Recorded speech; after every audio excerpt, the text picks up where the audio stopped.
अस्सलाम वालेकुम, कैसे हैं आप सब लोग। उम्मीद करती हूँ आप सब खैरियत से होंगे। आज हम बनाने जा रहे हैं हलवा, जिसके साथ मैंने लास्ट रेसिपी में पूड़ियाँ बनाई थी। अगर आपको वो रेसिपी का लिंक चाहिए तो मैं डिस्क्रिप्शन में दे दूँगी। आप इसको हलवा, पूड़ी और तरकारी के साथ बना सकते हैं। अगर आपको तरकारी की रेसिपी चाहिए तो मुझे कमेंट्स में बताएँ। हलवा बनाने के लिए मैंने कढ़ाई में पानी डाला और उसे बॉयल आने दिया और साथ ही इसमें 2 कप चीनी डाल के इसको मिक्स किया और इसका शीरा बना लिया।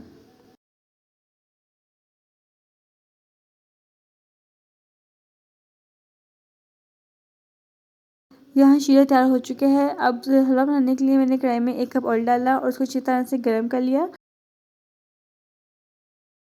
जब ऑयल अच्छी तरह गर्म हो जाए तो आप इसमें 1 कप सूजी डाल के इसको अच्छी तरह मिक्स करें और लो टू मीडियम फ्लेम पे इसको आप अच्छी तरह से भून लें। आपने इसको इतनी देर भूनना है कि इसका कलर चेंज होने लग जाए और इसके अंदर से फ्रेगनेंस आने लग जाए।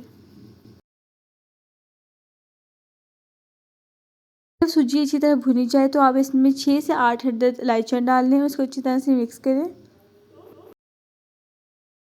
अब आप इसमें जो हमने शीरा बनाया था वो शामिल कर दें और इसको अच्छी तरह से मिक्स करें और थोड़ी देर के लिए इसको पका लें, तकरीबन 3 से 4 मिनट के लिए।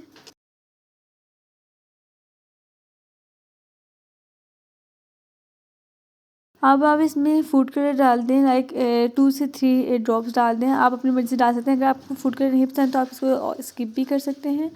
मैंने यहाँ तकरीबन 2 ड्रॉप्स डाल दिए थे।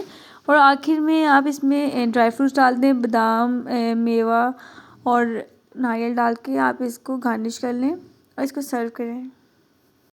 हलवा बिल्कुल तैयार हो चुके हैं। अगर आपको रेसिपी पसंद आई तो मेरी वीडियो को लाइक करें, चैनल को सब्सक्राइब करें और ज़्यादा से ज़्यादा शेयर करें।